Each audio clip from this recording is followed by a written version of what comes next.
Greetings and salutations, my lovelies! Bardic Kitty here, bringing you another Speedpaint video for this Thursday. Yay! I've been keeping up with these a lot better than I kind of thought that I would, to be honest. I have a tendency to get distracted, and I think it really says something about how much I love doing these and how important they are to me that I've only missed a few weeks, and that it's been mostly because of really big things that have been going on, where I've been really busy, and things like that. So I just wanted to say hooray. This is actually the 19th. I'm hoping that maybe I'll have something special next week for the 20th Speedpaint video, but we'll see.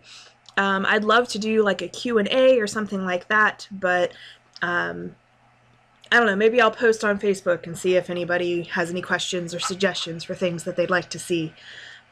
So head over there and look for that. Links to my social medias are always in the description underneath the video.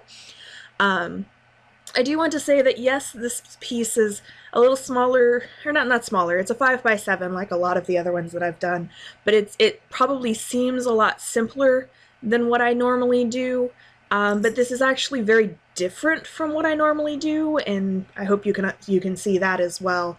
I tend to not draw animals very often, and when I do, they're usually mammals. So I have a funny story about this one, actually. I decided I wanted to draw a dragon, so I looked up, did a Google search for like lizard head, so I'd have kind of a good starting point and like reference for, you know, that I could take an actual lizard head and kind of make it into a dragon so that it would seem more realistic and I could get the anatomy a little better than I normally do, because I have some trouble drawing dragons at times. But instead it kind of turned into more of a dinosaur instead of a dragon. But I still think it's super cute, and I really love it, and I've decided that its name is Liz, because why not? So I also tried some different techniques where I did a lot of like dotting and dashes instead of like really coloring in normally, or even doing my standard like feathery strokes, to try to get kind of a scaly, rough texture kind of thing. And I'm really happy with the way that turned out. I also overlapped a lot of colors, and that's something that I don't do as often, so I was just trying a lot of really new things.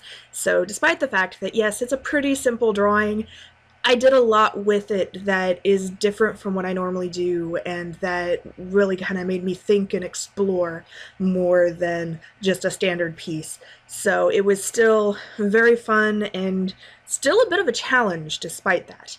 I also killed 3 markers working on this piece. My G00 Copic marker, that was my original base skin tone for its skin, that dried up on me, and so everything ended up a little darker than I intended because I had to substitute my next lightest color. And then if you notice, I had one color blue starting in the sky, and then I had to switch to another blue, which has died at this point already, and I barely managed to get that last bit darkened in. So that was also a challenge, but, you know, not an intentional one. And so that's basically everything I had to say about the piece itself. I do hope that you enjoy the drawing, even though it's simple and kind of more cartoony also than what I normally do. I hope you like it.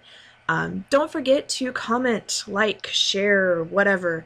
That does help me out a bunch, and if you comment with suggestions for things that you'd like to see, then I would love to do that for you in future videos. So just keep that in mind, and I love you all very much, and I will see you again next week.